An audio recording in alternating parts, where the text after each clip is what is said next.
Esselamu Aleyküm ve Rahmetullah. Əziz tələbə və şagirdlər, yenidən sizlərlə fiillər ilə qarşınızdayım.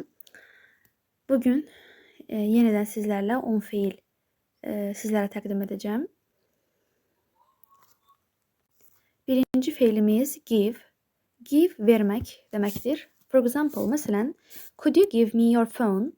Could you give me your phone? Yəni telefonunu mənə verə bilərsən. İkinci fiilimiz forget. Forget unutmaq deməkdir. For example, gəlin keçmiş zamanına deyək, forgot, unutdu. I forgot our lesson. Mən dərsimizi unutdum. Üçüncü fiilimiz buy. Buy almaq deməkdir. Keçmiş zaman forması bought. Bought yəni aldı. For example, my father bought me a new phone.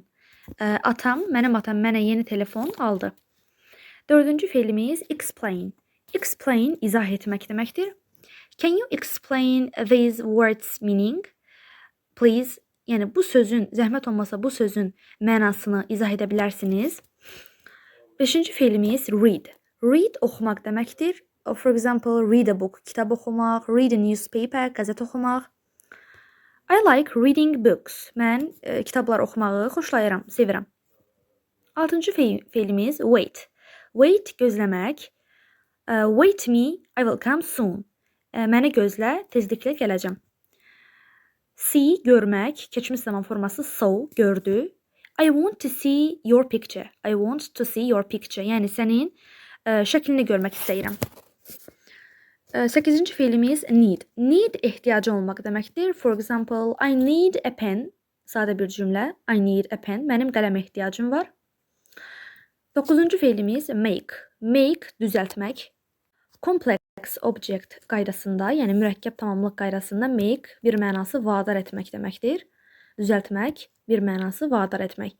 For example, məsələn, I want to make a cake. Yəni mən tort etmək istəyirəm. Sonuncu fiilimiz understand.